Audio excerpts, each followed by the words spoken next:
సుఖం అనుకుంటున్నారు.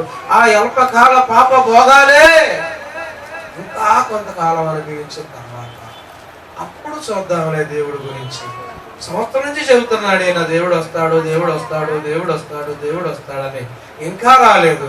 ఈ లోపు నేను అన్ని అనుభవించిస్తాలే, అన్ని ఆనందిస్తాలే అనుకుంటున్నాము. ప్రియమైన దేవుని బిడ్డ, ఈ లోకంలో ఫ్యాన్కు గ్యారెంటీ ఉంది, టీవీకి గ్యారెంటీ ఇస్తారు కానీ, ఈ మైక్ గ్యారెంటీ ఇస్తారు కానీ, ఏసీకి గ్యారెంటీ ఇస్తారు, గడియారానికి గ్యారెంటీ ఇస్తారు కానీ, మన బ్రతుక్కి ఎవరు, మన ప్రాణానికి ఎవరు గ్యారెంటీ?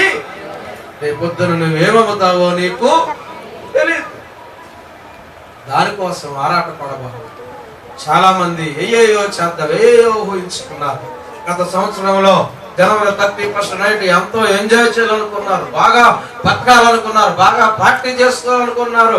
2013లో ఒక గొప్ప విజయాన్ని సాధించాలని ప్రణాళికతో ముందుకెళ్లారు.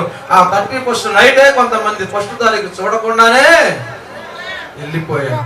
మన బ్రతుక్కి, మన జీవితానికి గ్యారంటీ. ఎంత చించుకుని, ఎంత బాధతో ఇక్కడ నేను మీ మాటలు చెబుతున్నానే. దేవుడు పిలిస్తే నేను కూడా రేపు పొద్దునకి ఉండక నాకు గ్యారంటీ లేదు. ఎవరికి ఈ లోకంలో గ్యారంటీ లేదు. ఎందుకు ఇంకా దానికోసం పాపులా మట్టిలో కలిసిపోయే ఈ పాపిష్ట శరీరం కోసం ఎందుకు నీ దేవుణ్ణి అమ్ముకుంటావు? ఎందుకు దేవునికి చెడ్డ పేరు తీసుకొచ్చి దేవుని ఇష్టానుసారంగా బజార్లో పెట్టి రోజు రోజును సిలువ వేస్తున్నాం? మొన్న గుడ్ ఫ్రైడే చేసుకున్నాం, ఈ రోజున ఈస్టర్ చేసుకుంటున్నాం.